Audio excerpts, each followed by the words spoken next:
24 मार्च देश में लॉकडाउन की घोषणा की गई। मैं बहुत खुश थी क्योंकि मुझे स्कूल नहीं जाना था। लॉकडाउन के शुरुआती दिन मेरे लिए एक साधारण छुट्टी जैसा ही लगा, पर बढ़ती रोगियों की संख्या देखकर मुझे इस महामारी की गंभीरता समझ। लॉकडाउन चलता रहा। अब स्कूल जाना, दोस्तों से मिलना, पढ़ाई करना आदि सब मेरे लिए एक सपना जैसा लग रहा है। मैं बहुत ऊब गया। एक दिन मैं अपनी कन्वर्सेशन मशीन के साथ बैठी थी।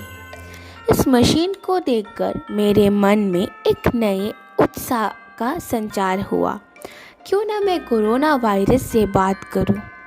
मैंने मशीन में कोरोना का नाम एंटर किया और उसी क्षण कोरोना मेरी स्क्रीन में प्रत्यक्ष रूप से दिखाई देने लगे।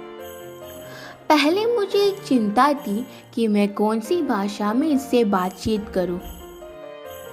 चीन से आए हैं ना, और मुझे चीनी भाषा नहीं आती।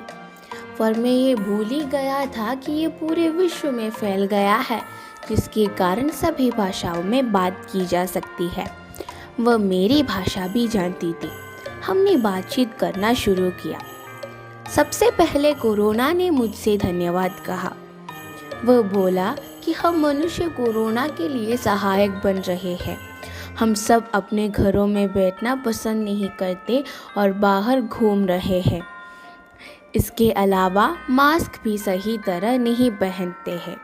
सैनिटाइज़र का उपयोग बहुत कम हो रहा है। उसने बोला, तुम लोग मेरे पक्ष में है क्या? तुम सब मेरे लिए इतना कुछ कर रहे हैं और मैं बदले में तुम लोगों को क्या दूँ? मेरी मदद करने वालों को मैं कोविड-19 दे रहा हूँ। मुझसे बस यही होगा। मुझे इसकी बातें सुनकर बहुत गुस्सा आया। मैंने उससे कहा, पूरे देश में लॉकडाउन है, अब तुम कैसे खेलोगे कोरोना? उसने मुझसे बोला, कोई बात नहीं, लोगों को घर में परेशान होकर बैठना अच्छा नहीं लगता। अब भी कुछ लोग बाहर निकल रहे हैं। जल्द ही सब लोग ऐसा करना शुरू करेगा और मुझे कोई खतरा नहीं। मैंने उसे जवाब दिया कि जल्द ही सब लोग ये जान लेगा कि घर में ऐसा ही बैठने के नाते हम अपने समय का कैसे लाभ उठाएं, और ऐसा होने पर सबको अपने घर में बैठना अच्छा लगेगा। सभी अपने अपने घरों में बैठेगा और बाहर नहीं जाएगा, और कुछ ही महीनों में आपका नाश करने के लिए कोई वैक्सीन आ जाएगा। कोरोना से हम सब मानव एक साथ मिलकर लड़ेंगे और हम एक बन के तेरा नाश करेगा। ये कहकर मैंने कोरोना से बात करना बंद की। अब मेरी ऑनलाइन कक्षाएं शुरू हो चुकी थी। इस डिजिटल प्लेटफॉर्म के माध्यम से सीखना मुझे अच्छा लगता है। इसकी कई सीमाएं हैं, लेकिन सभी विषयों को अच्छी तरह सिखाया जा रहा है। फिर भी मुझे स्कूल की साधारण कक्षाएं ज़्यादा अच्छा लगती है। कक्षा समाप्त हो जाने के बाद मैं जाकर टीवी के सामने बैठ जाती हूँ, पर तभी मुझे याद आया कि मैंने थोड़ी देर पहले ही कोरोना से कहा था कि सब अपने समय का उपयोग ढंग से करना सीख लेंगे। पर मैंने सोचा कि मैं ऐसा क्यों नहीं कर रहा। अब मैंने तय किया कि मैं खुद यह सब करूँगी। अलमारी में बहुत पुस्तक है, तो मैंने सोचा कि उसमें से एक लेके पढूं। लॉकडाउन में मुझे पढ़ने की बहुत शौक हो गई थी। इसके अलावा मैं चित्रकारी व क्राफ्ट भी करती थी। पूरे लॉकडाउन में मैं सबसे ज़्यादा समय अपने लैपटॉप के सामने व्यतीत किया और उसमें से मैं बहुत कुछ सीखा।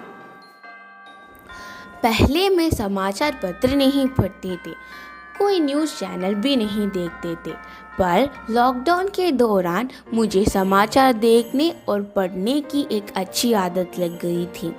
मैं प्रतिदिन रोगियों की संख्या आदि से संबंधित सूचनाएं अखबार में देखने लग गई थी। मैं अपने परिवार के साथ चेस, बैडमिंटन आदि खेलती थी।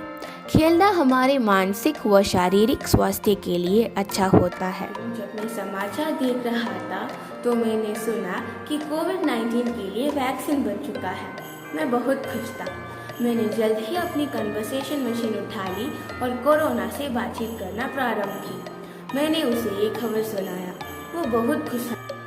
कोरोना महामारी ने पूरे विश्व के लोगों को एक जेल में बंद की थी और हम लोग सब मिलके उसकी सामना की। काश कोरोना का नाश जल्द ही हो जाए और सब साधारण अवस्था में हो जाए, पर ये एकता सदा बनी रहे।